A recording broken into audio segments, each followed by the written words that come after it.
You're sitting at your kitchen table with your laptop open, and you've just watched a video that told you to follow the 50-30-20 rule. 50% of your income goes to needs, 30% goes to wants, 20% goes to savings. Simple, clean, easy to remember. So you open a spreadsheet, plug in your numbers, and start doing the math. Rent, $1,600. Utilities, $150. Insurance, $120. Minimum debt payments, $200. Groceries, $350. You add it up, and needs alone come out to $2,420, then you check your take-home pay, $3,400 a month. You do the division. Needs aren't 50% of your income, they're 71%. You stare at the screen for a second thinking maybe you made a mistake. You didn't. The math is right. The rule just doesn't fit your life. And here's the frustrating part. You start wondering if this means you're failing at budgeting before you've even started, because if the correct percentage for needs is 50 and yours is 71, something feels broken. But here's what I need you to understand before we go any further. It's not you. The 50-30-20 rule isn't broken because you're bad with money. It's broken because it was never built to survive the world most people are living in right now. So in this video, I'm going to show you exactly why the 50-30-20 rule fails for a huge number of people, and more importantly, what actually works instead.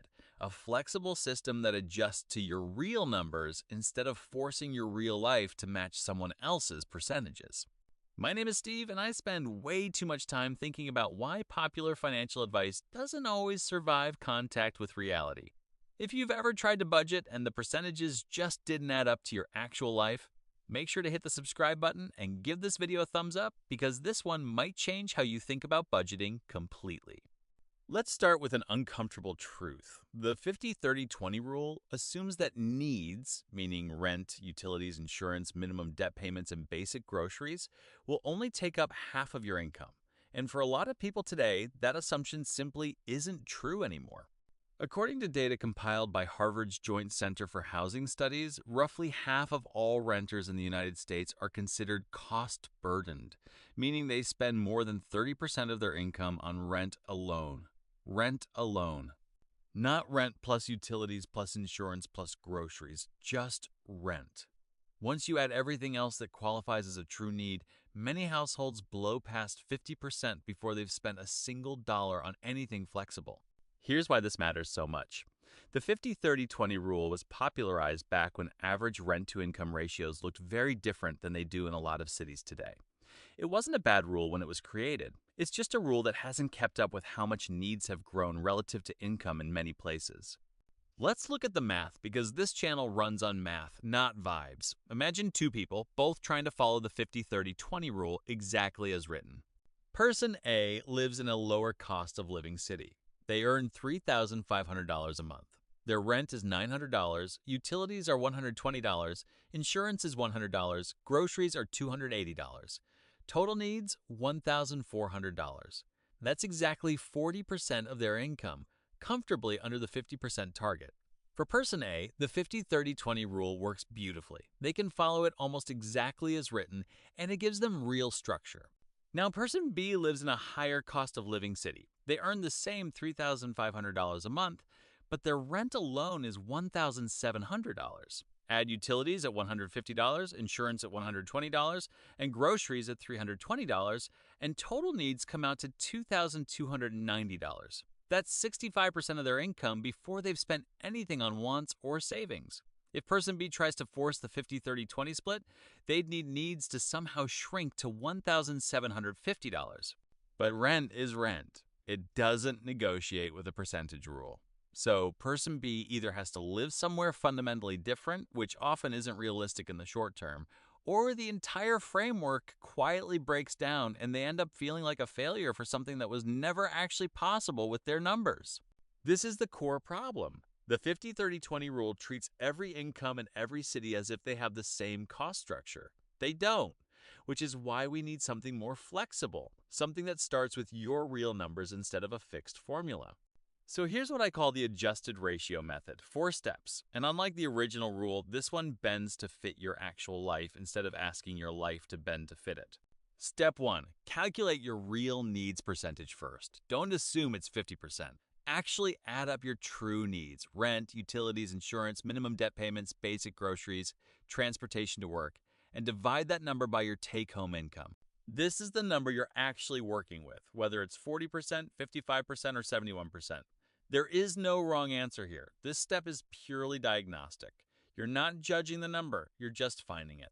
Let's run a quick example. Say your needs come out to $2,200 and your take-home pay is $3,400. That's roughly 65%.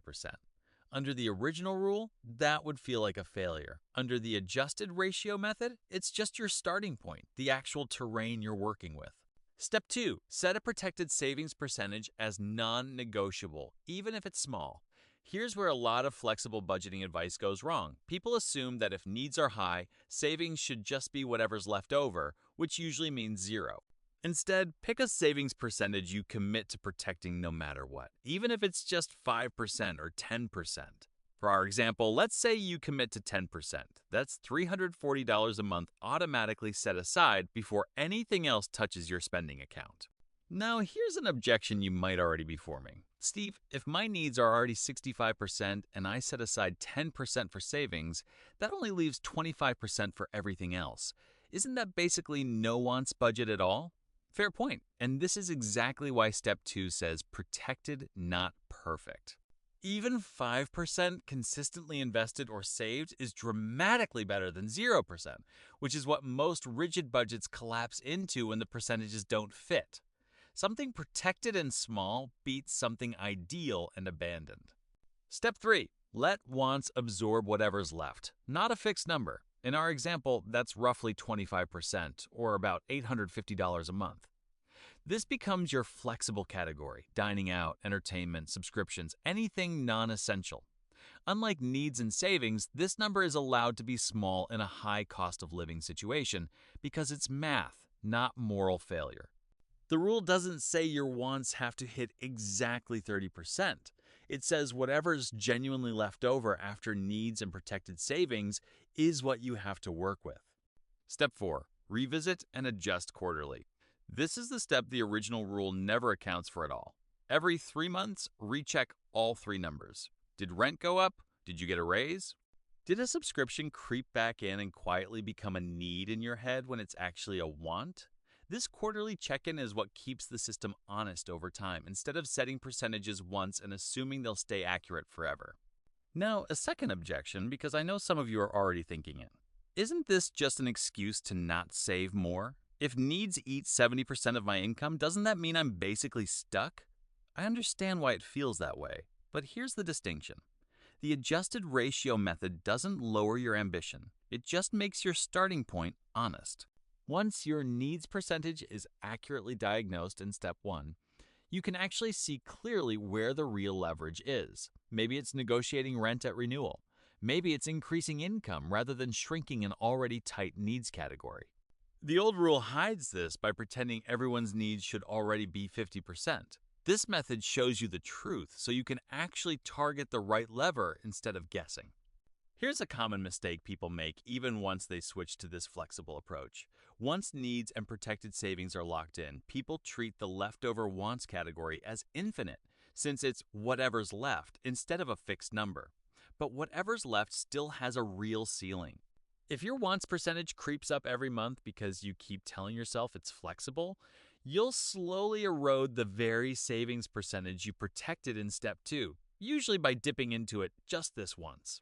The wants category is flexible in that it absorbs the remainder, not in that it's allowed to expand indefinitely. Treat the leftover number as a real number, not a suggestion. Let me walk you through how this actually looks for someone real.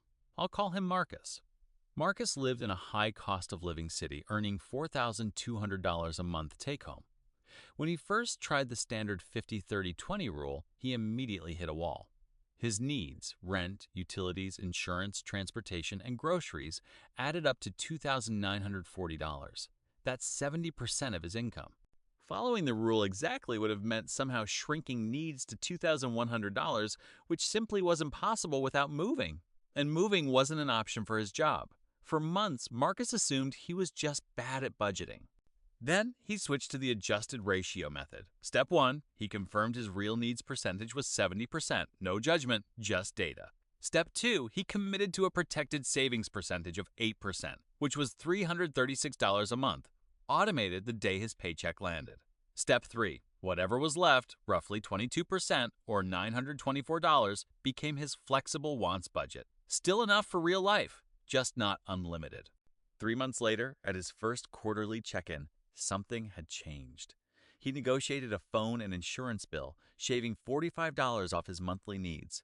That $45 didn't just disappear into wants.